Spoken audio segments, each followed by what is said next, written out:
I'll go ahead and get started. Thank you everybody for joining us today for our April speaker series with Charlie Goff. He is the president of the Superstition Area Land Trust, and which is exactly what we're going to be kind of talking about today. We're going to be actually speaking about conservation buffers, specifically in the superstitions and really all the work that SALT has been doing over there to protect and preserve that wonderful wilderness area.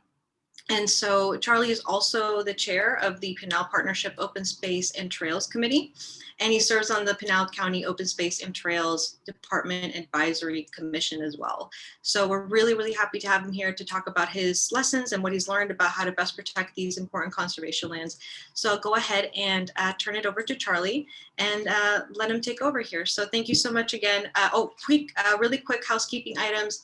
Folks, if you have any questions during the entire presentation, please feel free to put those in the chat. We will make sure to get to those towards the end of the conversation with the chat with Charlie.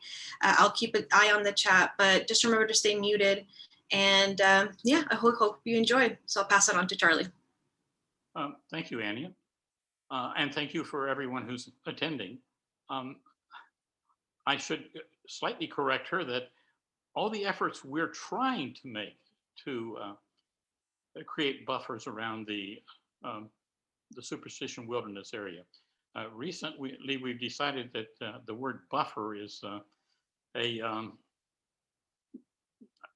very difficult word to use with the State Land Department. So we're trying to rephrase it as, how are we saying it? I believe it's managed conservation land adjacent to the wilderness area. It means about the same thing. I purposely started with this slide, a quote from Theodore Roosevelt, who some people consider the father of conservation. On August the 31st, 1910, over 100 years ago, conservation means development as much as it does protection. I recognize the right and duty of this generation to develop and use the natural resources of our land, but I do not recognize the right to waste them or to rob by wasteful use the generations that come after us.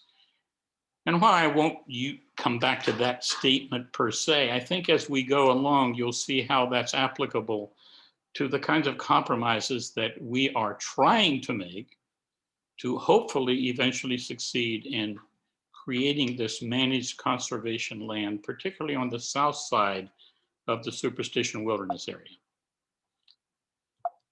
And now, for some reason, Anya, I'm not advancing. I think I can do it. There we go. Yep. In fact, you can see that ties in very nicely. I haven't used the full SALT mission, but the heart of it is to conserve the natural Sonoran Desert open space surrounding the Superstition Wilderness Area. And it goes on to say for this and future generations. And some pretty spectacular landscapes. This is looking from the south, well, looking to the northwest from the southeast and kind of up past the Superstition front. This is another one from a point a little bit east of there off the Lost Gold Mine Trail, which actually is taken from Arizona State Trust land adjacent to the wilderness area. One of our challenges, I've changed scale completely. This is a map of Pinal County. Pinal County is not quite as big as Maricopa County, but it is quite large. So from here, I am sitting right about where my pointer is right now in Gold Canyon. And when I want to go to Maricopa, way out here towards the west end of the county, it's about a 55-mile drive. Partly because the roads are somewhat twisted, but mostly because, as we used to say back in the Appalachians, it's a fur piece. The area that we're primarily interested in, but I want to make some more general points, is right up in here. This map, notice, is land ownership. The blue is Arizona State Trust land. You can see that a large proportion, in fact, between 35 and 36% of Pinal County is Arizona State Trust land. The orange or dark tan here is reservation. That makes up another quarter or so, 25 to 26%, I think it is. Federal land between Forest Service, dark green is wilderness area.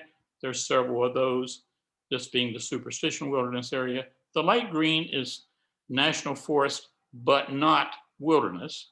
So there's some of that down here as well. And BLM is yellow. If we add, and some Bureau of Rec land, when you add it all up, that's another quarter. The white is, of course, private land. There's not a lot left over for private land, and we hear about that when we want to conserve or take land off potentially the tax rolls, as I'm sure the rest of you do as well. So on a large scale, this is pretty important.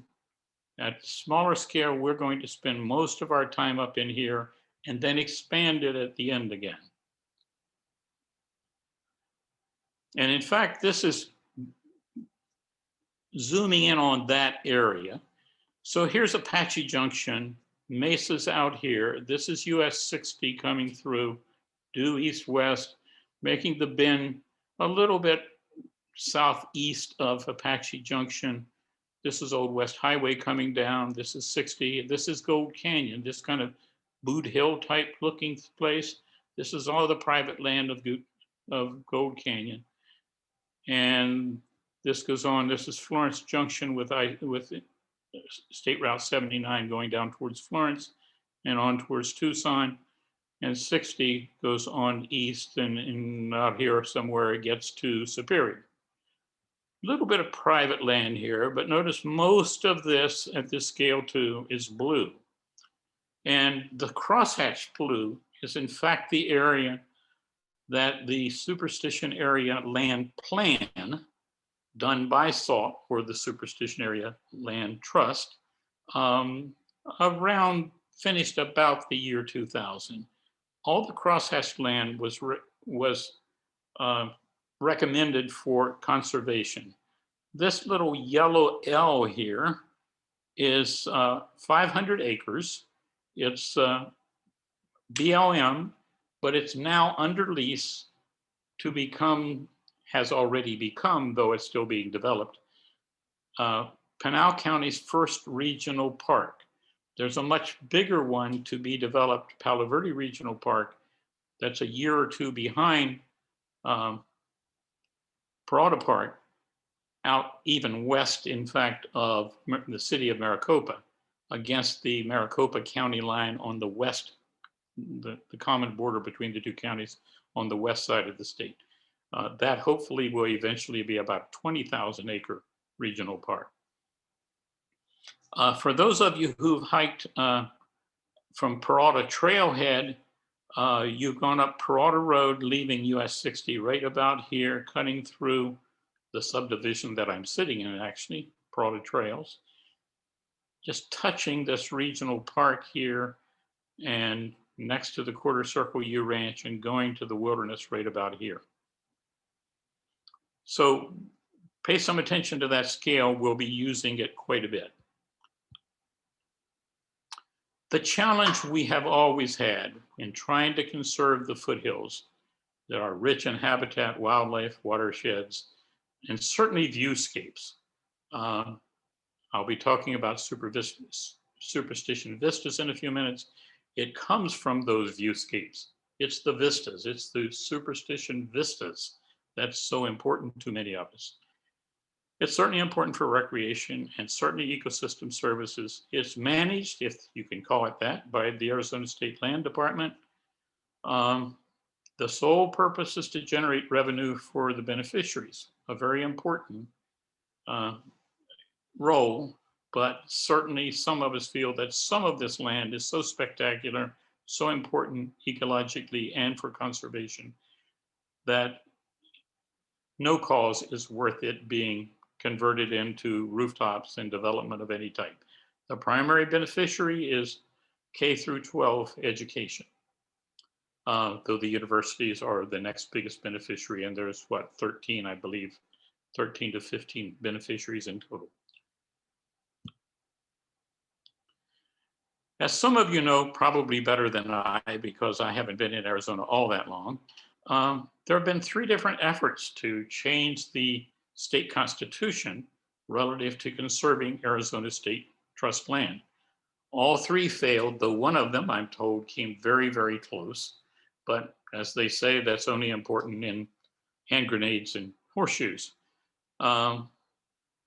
It would have allowed conservation of state trust land, and some of you have heard of the Arizona Preserve Initiative. We'll touch on some of the outcomes of that a bit later. But the fact that it would allow reclassification of state trust land for conservation purposes is apparently a legal ability in Arizona, not often recognized. We'll come back to that point.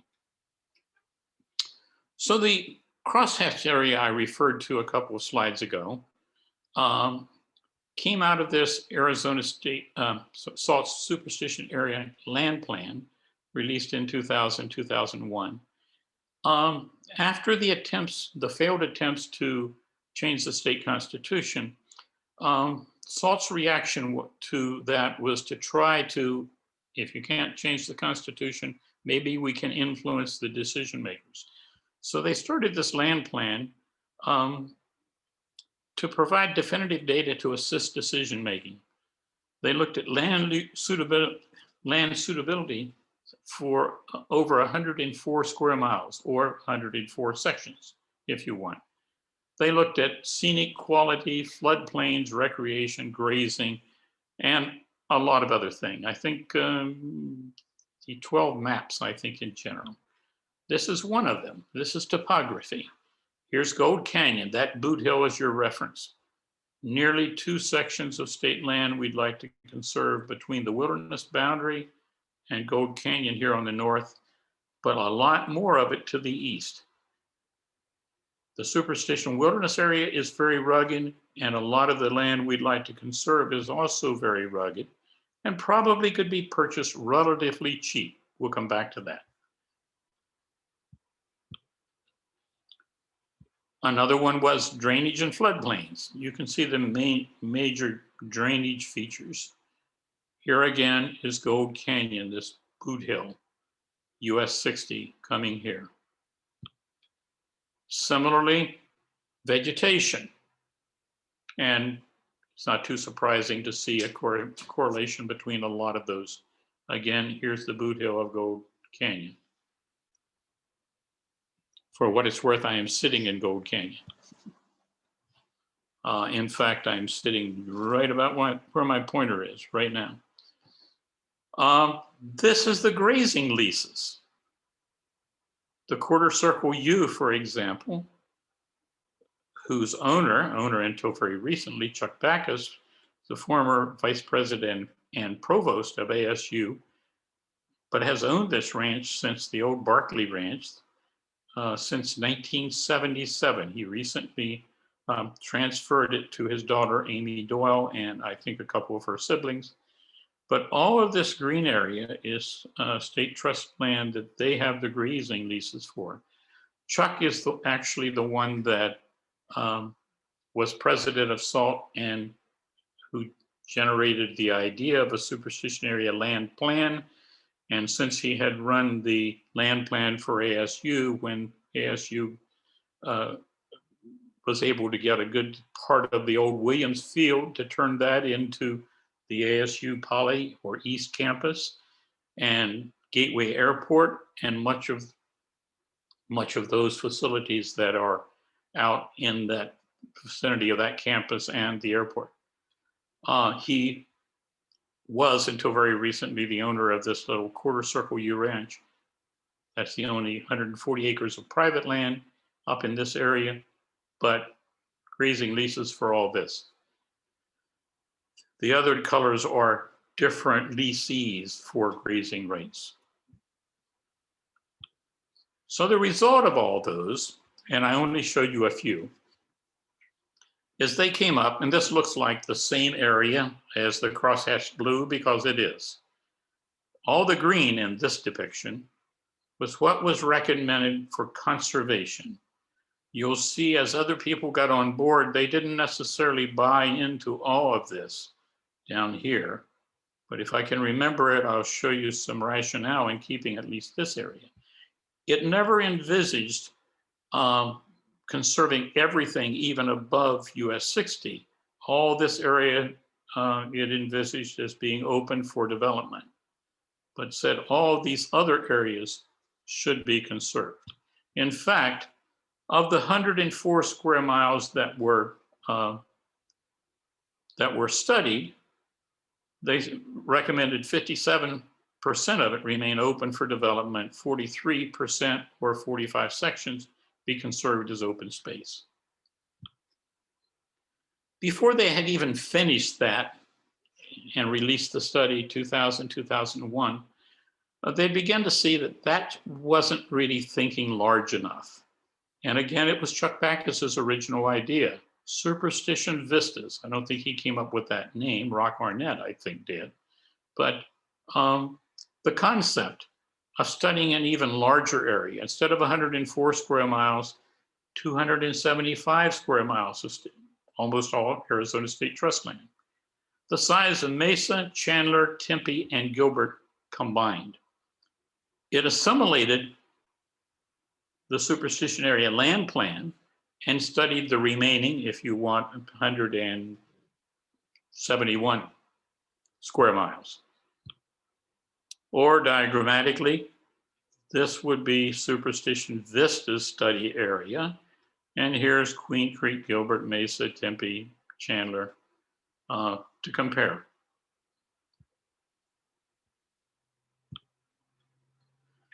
That's just studies. And while it got a good deal of attention around the valley, it didn't amount to much until Salt and Chuck Backus began, and the rest of the board began to work with Pinal County. In 2007, Pinal County incorporated both SALP, Superstition Area Land Plan, and Superstition Vistas, or SV, into its Open Space and Trails Master Plan. And a year later, rolled all of that into the comprehensive plan, not quite perfectly, but largely. It's been, we'd like to think, roadmap, a general plan at least for both development and conservation since. So if you try to do a development or do anything with land use in this section of Pinal County, you're probably going to run into parts of the regulations and suggestions that have to do with these plans. And in fact, this comes from one of the county's websites. Here's that little 500-acre Peralta Park. Here, this little light line, if you can see it, is Peralta Road if you've gone up there. Here's where it leaves the US 60. And the Peralta Trailhead is right in here. So they drew the line not as nicely. Gold Canyon shows up very lightly, at least I can see it. This is the east border right along here. The white area, notice, has this tag, major open space. Well, originally they said no development at all.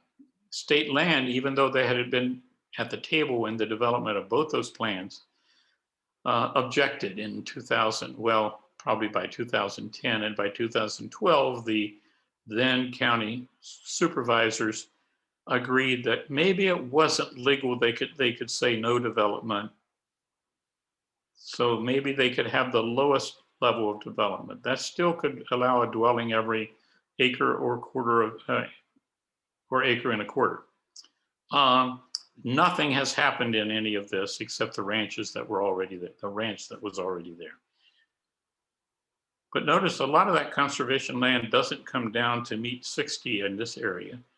The yellow, that could, by tentative zoning now, if someone were to purchase this and the zoning didn't change, could have up to 3.5 dwellings per acre.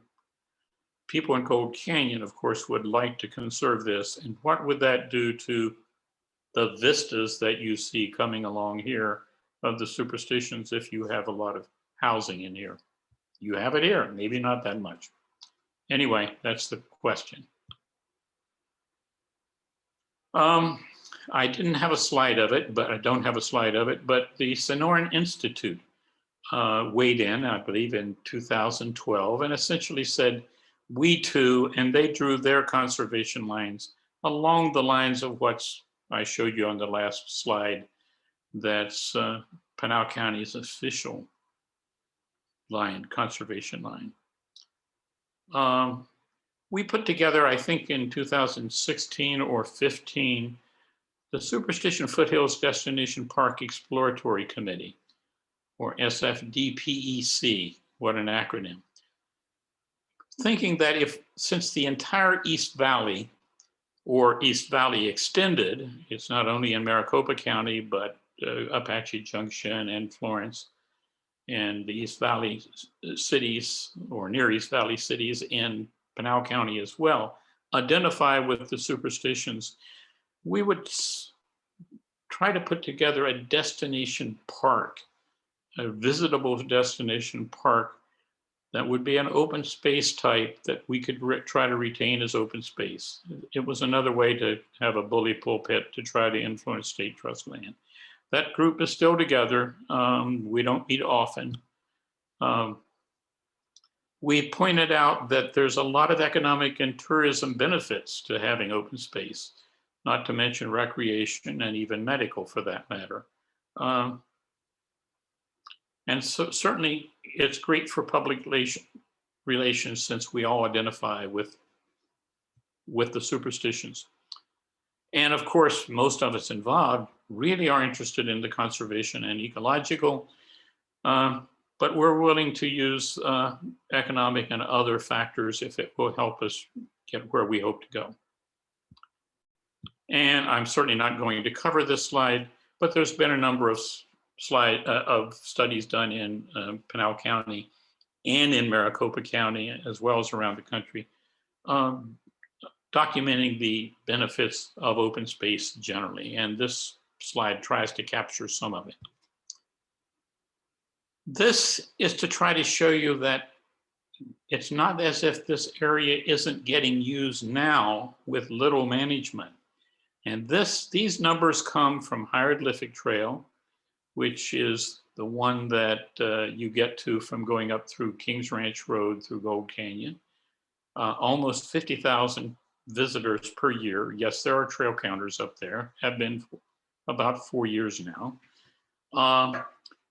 The Lost Gold Mine Trail over on the west end, just east of Apache Junction, southeast corner of the Wilderness Area. Not as heavily used, but still well over 12,000 people. Lost Gold Mine Trail, I'm sorry, I reversed that. This is Broadway. That's the southwest end. This is off Peralta Road, a mile or so south of Peralta Trailhead. It's the one with relatively heavy use. And Lost Gold Mine East, going off of that area, gets pretty heavy use. And a lot of people go off to what is not even a legal trail. Many of you have probably been to Wave Cave trailheads. Using traffic counters, a conservative number of visitors there is 161,000. So that area is getting nearly 230,000 annual visitors with little management now.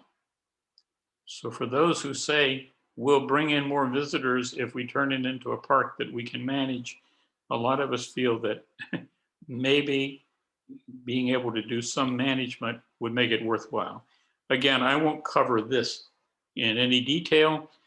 It's just to show we didn't pull that last slide out of thin air. We actually had data. And if anyone wants to look at it sometime, I'll be glad to share it. What we're really trying to do, and this one I cribbed from one of the Casca slides, I don't even remember where this is. This is what we're trying to prevent. We have, I should have pointed it out, I will on a couple of slides coming up, There's only one place for 1 mile. It's in Gold Canyon, where there's now development up against the wilderness boundary. It's been there for a couple of decades or more. It isn't likely to go away. We'd like it to be the only mile in which there is development directly against the wilderness boundary. It is not this intense development. I'm going to be switching a bit to, well, how would we conserve this? The problem is it's Arizona State Trust land. Both Apache Junction and Queen Creek recently annexed some, or promised to annex some land into their boundaries. That was auctioned by the State Land Department. And at least the Apache Junction portion, some nearly 2,800 acres, was auctioned at about $89,000 per acre. We don't know what this land would auction for. Certainly it would be harder to get utilities out here. On the other hand, the scenic quality is much better than that south on Ironwood. We have to face the issue of, if we could get some money, and we think we might be able to, but not enough to buy the entire foothills, or we couldn't pry it all out of the State Land Department. What are the criteria by which we decide what is our number one priorities, our number twos, our number threes, et cetera? Some people say the Superstitions are the second most iconic area in Arizona, after only the Grand Canyon. Obviously, that's a matter of opinion. Many people feel that way. What would our criteria be? Is it to retain open space and environment, the vistas, the feel of the area? How important should Gold Canyon, the desire to remain surrounded by primarily open space? What's so special about Gold Canyon? And whether we call it buffer or managed recreational land, should that be protecting the Superstition Wilderness Area, the primary criteria? What role does the price of all that? Should it be get the most bang for the buck? And this deals with similar kinds of questions. When we actually try to diagram some of this, and by the way, here's Gold Canyon's footprint again. Here is the mile. Remember, each of these is a square mile. The yellow is the wilderness boundary. This is where there is now development and has been for at least 20 years, right up against the wilderness area. Thankfully, most of these people have retained natural vegetation except on the build footprint. Nothing about the regulations requires that. So that's not true. Over here, the regulations do require that, but not here. It's very unusual in Pinal County, at least, for the regulations to not allow them to skin off all the natural vegetation. Here's US 60 again. Here's Peralta Road. Here's the Peralta Regional Park. Here's the Quarter Circle U. Peralta Road going on a. So one of our criteria would say, we're trying to protect the wilderness area, and this is under greatest threat of development. Let's go for at least a mile north-south thick through this area. We get a lot more people out here supporting us if we could also add this and protect their little areas. And by the way, there are little side issues like this was released in around 2000. Even back then, we had traffic problems to Hieroglyphic Trail. I'm sure a lot of people here have hiked that trail. Ultimately, the only way to solve that problem is to make the access through a park such as this, not coming through neighborhoods. This is a very rough land that would probably sell for perhaps as little as $250 an acre as opposed to 80,000. We don't know. Another way would be to do it this way. Say that's a sacrifice zone, that's too expensive. Let's see if we can do this. And this is relatively cheap out here. anyone can imagine their own scenario. We haven't gotten there yet, but let's go into a series that deals with how we might. The issue has always been, and SALT certainly has never had that kind of money, have been able to raise that kind of money. How do we get it? There's been, some of you have heard of the Resolution Copper Mine. They've been trying for more than 2 decades to get permitting for the Resolution Copper Mine.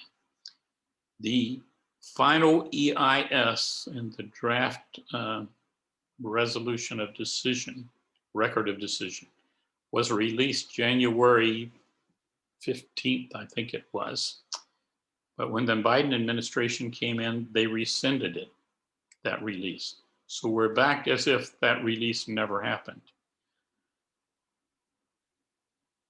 But this ore body, very interesting thing, is supposedly, based on all their studies, has enough copper in it at current US uses to provide 25% of the US supply of copper for at least 40 years. I'll go through a little bit on how this might happen. There's likely to be a payment to the Southwest Region National Forest Service of tens of millions of dollars. I think 50 million or more is a very, very conservative estimate. It has to be used for conservation in New Mexico or Arizona, or at least within the Southwest region, Region 3 of the National Forest Service. There's a lot of things that indicate it should be used in the state at which the impact of that copper mine would be. And that's Arizona. And in the county, and that's Pinal.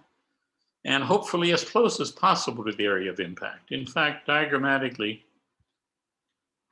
notice here's Gold Canyon again. Here's US 60. That's a power line, so it doesn't mean anything for us. Here's the area we've been trying to conserve. Here's the area just west of Oak Flats. Oak Flats is in this area.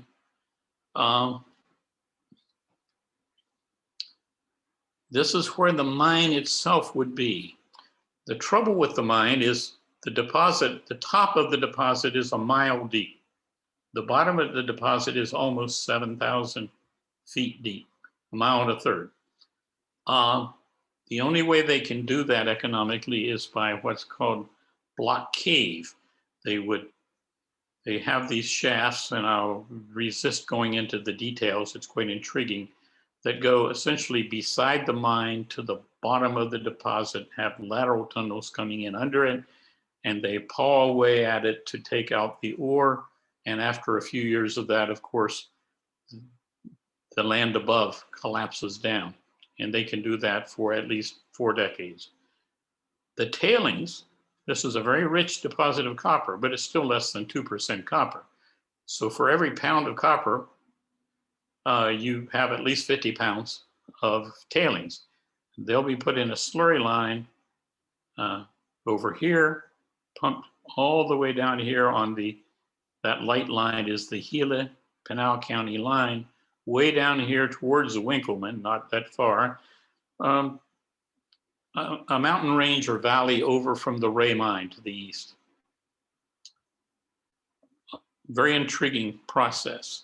But what's important for our purposes is that there's a land exchange that is required by a law that was passed, was attached by John McCain in 2014 to the Defense Authorization Bill.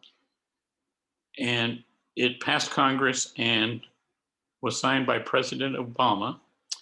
It did something quite unusual. It kind of pre-approved the Resolution Copper Mine, but did not allow them to get out of environmental impact statements and equalization payments and all that. What this slide amounts to is that when the appraisal is done of 2,400 acres of Tonto National Forest land that the mine will get if and when the mine is approved, We think it will be approved.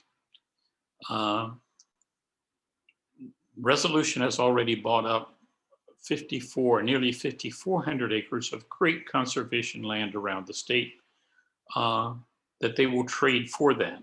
The appraisals almost certainly are going to say, because of the copper under the Tonto National Forest land, that it's worth far more than that conservation land that Resolution will trade.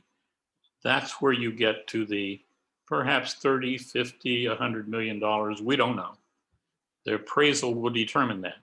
The important thing is, within 60 days of the release of the final EIS for the copper mine, that land exchange has to take place. And at that time, Resolution Copper Mine has to pay an equalization payment between those two.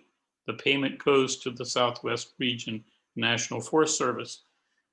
Our whole issue is to try to pressure, by whatever legal means possible, the Southwest Regional National Forest Service to use that money on purchase of state trust land at the Superstition foothills for conservation. It's a very definitive target. That land is owned by the Arizona State Land Department. So we have to switch gears too. How does that go? How can we use that?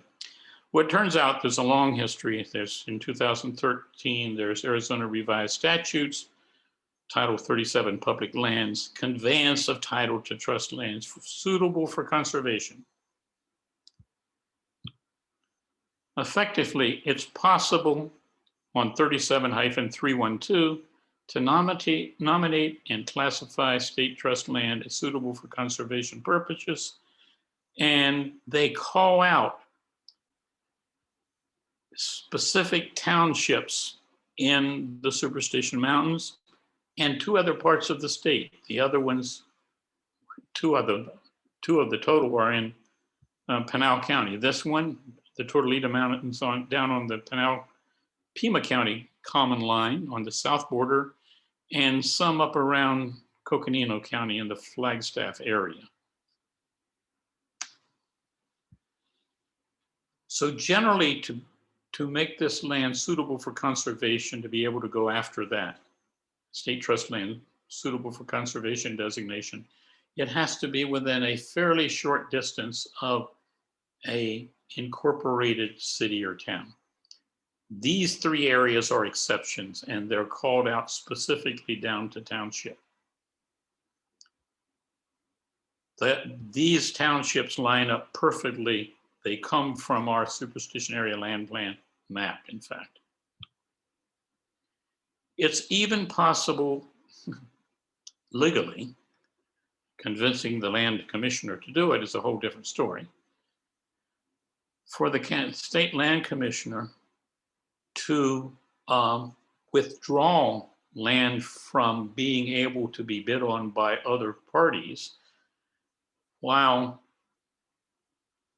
the various parties are trying to conserve it, try to get all their arrangements together. I'm not an attorney, but as I read they can give initially a 5-year period, and if progress seems to be being made, they could extend it another 3 years, so 8 years total. I don't know that anyone has managed to test that in Arizona. I've been talking strictly about the Superstition foothills, which we refer to all this area. Let's switch gears and go much larger in the last few minutes. Here's the Superstition Wilderness Area, this black line. This is Roosevelt Reservoir. Here's the chain of lakes in the Salt River making its way down through here and to Apache Junction here. This is Beeline Highway over here. We've been talking, this notch is to Parada trailheads. We've been talking here. What if we think very big? Virtually all the land, even across the Superstition front here, east of Apache Junction, except for this area, the land adjacent to the wilderness area is already federal land. It's Tonto National Forest. Even across the Salt into the Four Peaks Wilderness, all of this, even up beyond Roosevelt, this is all federal land. By the stroke of a president's pen or an act of Congress for simply changing last land use designations, this could be converted to, say, a national monument, a national rec area. We've only talked about those two because we don't want the fight that it would take if we tried to get the additional restrictions of a national park. You can grandfather all kinds of responsible uses. No one's talking about changing anything about the wilderness area. We think this would give it more protection by being able to manage the land here. So we'll be developing that story. Think of, some of you have been here. If any of you have been down Fish Creek Hill and looked up the canyon, I think that's where we took this slide. Or some of you have been to Tortilla Flat, Route 88. Maybe some of you have seen this one, new image of Weaver Needle, I think that is.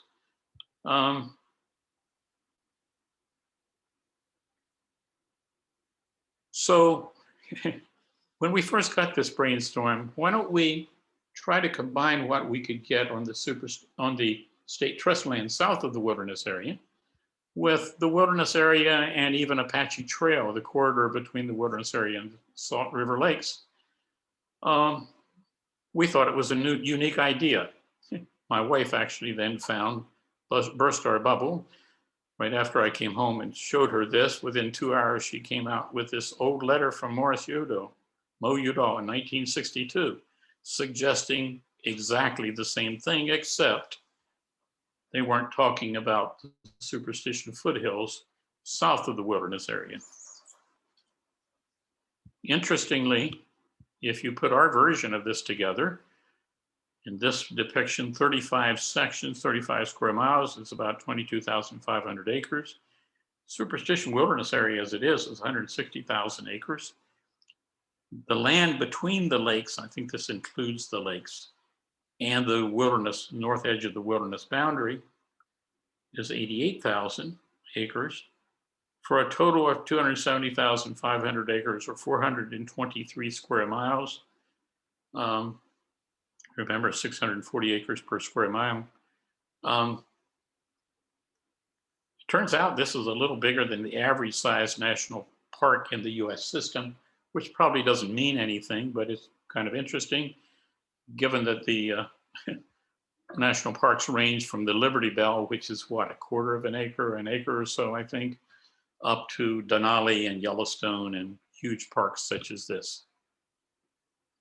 Interesting, this is another quote from Theodore Roosevelt. He drove Apache Trail, Route 88, in 1911 to dedicate Roosevelt Dam, named after him.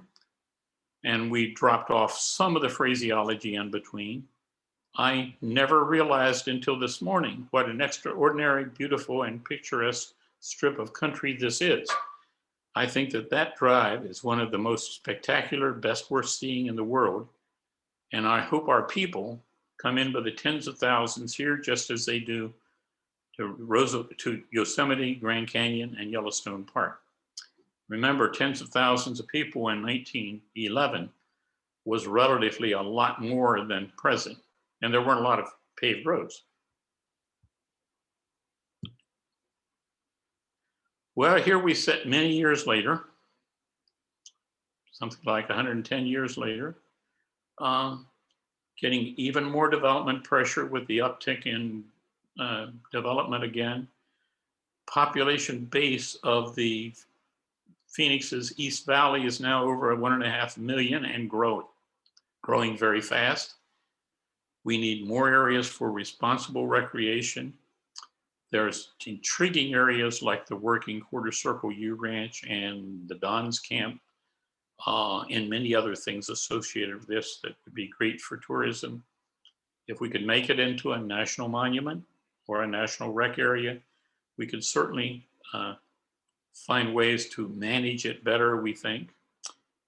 And Resolution Copper Mine being at the final EIS stage might provide some funding to at least do some significant portions of conserving Arizona State Trust land on the south border.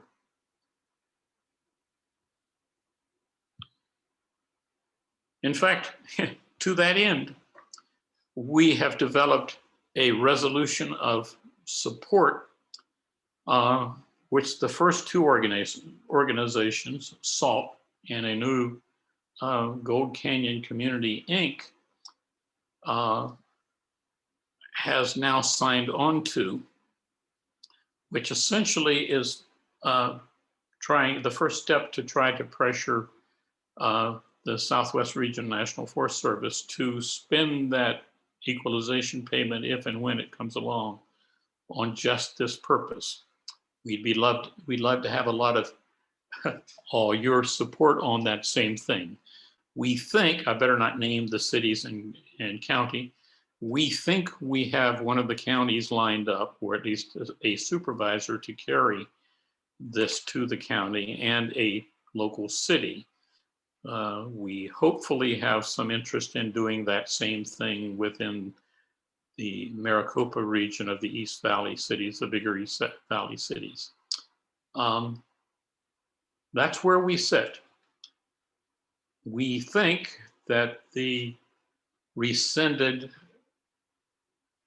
Resolution Copper Mine final EIS may only be rescinded for 3, 4, 5, 6 months, and that it will come back. We think we figured out a way to pressure some of the primary opponents of the mine to come along. It feels kind of strange to be a conservation and be in support of a mine. But from the beginning, we've thought we need to not fight Resolution Copper Mine. Lord knows any copper mine is, and mining in general, is very destructive. But I would venture that everyone on this call has a cell phone having about 3.5 ounces of copper, and there's millions upon millions of them. And we all probably drive vehicles. I'm on my third Prius, and it has 300 and counting pounds of copper, each one of them. We all use copper. We've got them in our power lines. We're hypocrites if we use it and say we can't get it from somewhere. You only get it from copper ore and recycle what's already been brought out of copper ore. Where can you get the best overall package? That brings me back to the first slide with Roosevelt. We have to compromise for responsible use. And can we manage to conserve, including a lot of artifacts, Indian artifacts, in the area of the Superstition foothills, which would certainly get destroyed if that's developed. And yes, there will be losses if the Oak Flats region sinks into that very deep pit because of subsidence when the mine takes place. Be glad to talk about that. And I did have one more. If you need to look at our website or send us a message, you won't reach me directly with this, but me or someone else, some board member will get it. This will be an answering machine, an answering text. But by any of these means, you could certainly support our work or volunteer to help or give an opinion or whatever. I'm open for conversation if anyone's still with us. I think I see 17. Yeah, so we still have some folks here. Thank you so much, Charlie. I did put all that information in the slide into the chat, the email, the phone number, and the website for SALT, if anyone wants to head on over there and have that information available. And we'll open it up now for any questions anybody may have. This is a lot of really great information and a really great update into all the work that has been happening for the last number of years. And so we have just a few minutes left. I want to be respectful of people's time, but feel free to either type something in the chat, or I believe you all should have the ability to also unmute yourselves if you have something you'd rather just ask Charlie. But please feel free. You can do either. We will just give everybody a couple minutes to digest and either type up questions or figure out. Oh, here we do. We do have one question from Mike. What about the Native American land claims, Charlie? I don't know if you want to answer that question. I'm not aware of any unique Native American land claims in that area. I may have missed something, any more than they certainly are making a lot of issue on Oak Flats, and have been a very lobby and a very noisy lobby. And I don't want to denigrate their efforts at all. These issues require lots of compromise. It's too bad any natural areas ever get destroyed. And actually we do it a lot when we build highways. Almost everything we do in modern life involves a lot of destruction. So I don't want to be denigrating in any way of those efforts. It's really the reason I started with the Roosevelt slide. How do we reach those compromises?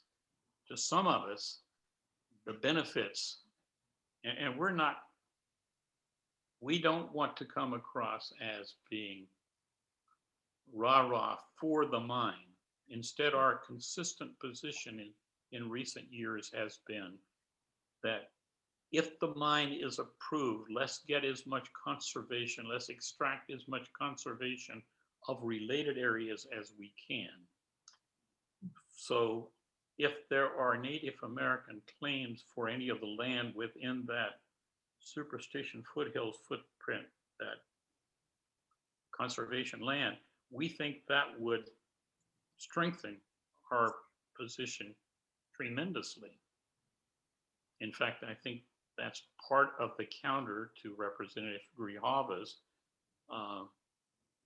support for the San Carlos Apache tribe that has been officially against the mine, is that there might be as much Native American artifacts, archaeology to gain in the Superstition Foothills, a much, much larger area than Oak Flats, as there is lost at Oak Flats. But we're never going to be cheering about loss of any great conservation land. And Oak Flats is great conservation land. And parts of it will collapse, we are told, up to 1,100 feet by the end of the mining. Thanks, Charlie. We do have two more questions from Donna. How much discussion have you had with state land regarding protection of the wash and wildlife corridors? We've had those discussions, certainly. The fact that they were at the table as both the Superstition Area Land Plan and Superstition Vistas were developed means that those discussions have been going on for over 2 decades, 2.5 decades now. We have had Lisa Atkins, who's been the current land commissioner for a number of years, speak at our SALT Speaker Series twice since I've been organizing it in the last several years. We had a meeting that was invite only just a few weeks ago, at least at which state land was invited, and Lisa and herself attended, where we're trying to gauge the interest of that broader national monument or recreation area. This is in very early stages of development. I'm going to slide back up to that map. We're really just exploring. In fact, last Saturday, I think I visited with one of the supervisors of the uh, Gila County Supervisor, about this issue, these issues. We've talked, and I don't know, is RJ on? I don't think so. We've had some conversation with RJ, just very tentative. In fact, RJ was at the meeting that I was referring to that Lisa Atkins was at. We didn't explore that at that meeting, but RJ and I have talked very tentatively about there's no reason you have to stop at the Salt River. You know, you could make a huge park of what is already conservation land in a lot of these areas. It's a matter of finding what the larger region is interested in. We don't want it to become a food fight in any way. Where could we find the balance of benefits to be worthwhile? For example, one factor we've looked at somewhere around here, I think is the most narrow reach between the wilderness boundary and where some of the power lines will come to feed Resolution Copper Mine. It's about between 2.5 and 3 miles between the boundary through some really rugged country. The power line runs kind of roughly through here, I think it is. It's, I think, an existing power line. They may add to it in the same area. So there's quite a bit of country here. We think it would be very good for Superior, by the way, who's trying to reinvent themselves as a recreation area. Part of it with Resolution Copper help. And this certainly would tie into their sphere of influence. And we've even had tentative conversations about developing trails into this putative conservation land that is now Arizona State Trust land, connecting with the trail systems around Superior. I think this is a good tie-in, and I think we only have time for this last question, what you're talking about. But if we have just 1 minute or two to get to this last question from Kathleen, she's asking, is this work basically kind of like you're saying, you're going to have to give up some things, but is this a cost-benefit analysis? Is the cost of the loss of the area near the mine versus the benefit of the gain of that, the area of land that would get attached? Is this, she's basically asking, is this just that kind of work of just being able to do that analysis? Well, perhaps to some extent. I think those of us in SALT have looked at it somewhat differently. We made the decision a number of years ago that Arizona is almost certainly going to make the decision ultimately to development of the mine. In fact, the McCain bill pre-approved it. All that's been left since 2014 is deciding what hoops they have to jump through. Everyone says, yeah, it may get denied. In fact, the mine has already been pre-approved, but the conditions have not. Guess if that got expensive enough, they probably wouldn't have a mine. But the trade-offs include, if you don't get your copper from here and get the economic benefits, where does it come from? Places like Butte, Montana, in that particular case, that mine is worked out, but where it's headed towards filling that old mining pit laced with heavy metals, and if it ever overflows, it's going to make the Silver King mine in southern Colorado look like child's play for the economic carnage that it could cause. And Silver King was a pretty big deal. So there are this. Ultimately, I think the public makes the decision as long as we're in a democracy. I think we ought to be doing it with a cost-benefit analysis on a very large scale. Unless we have some substitutes for copper, I'm a retired biology professor with a strong leaning towards the physical sciences too, physics and such. So I'm aware that with buckyballs and a lot of the things that are coming along with superconductivity and carbon as conductors, that decades from now, there's a good chance we're going to have a substitute for copper and aluminum and things of that nature. But that's not bridging us between now and when we get there. Right now, We don't have a substitute. All right. Well, thank you so much, Charlie, for that answer. I don't see any other questions in the chat, and we are 3 minutes over time, so I appreciate everybody who stayed. And we'll go ahead and just wrap this up. Just last chance to ask any questions. But I want to thank Charlie. Thank you again for coming and presenting on this work. You guys have done so much work, and it's lessons that we can all learn from and help support as well. So if anybody is interested in watching this, again, we are going to have this on our YouTube, the Cascade YouTube, hopefully early next week. And I welcome you all to kind of watch this over again. There was a lot of really good information, and Charlie's or Salt's contact information is in the chat. If you have any questions that come up afterwards, I'm sure they will be happy to have those and help you get answers to your questions. Les is congratulating you. Yes, this has been work for a long time that you guys have been doing. So we all really do appreciate it. So thank you, folks. We're going to just start closing off the chat. Thanks for joining us. And also we have a lot of upcoming events for the month of May and into June. So I welcome you all to visit the CASCA website to see what's coming up and get registered for those upcoming events. A lot of wildfire coming up. So a lot of different talks about that if you are interested.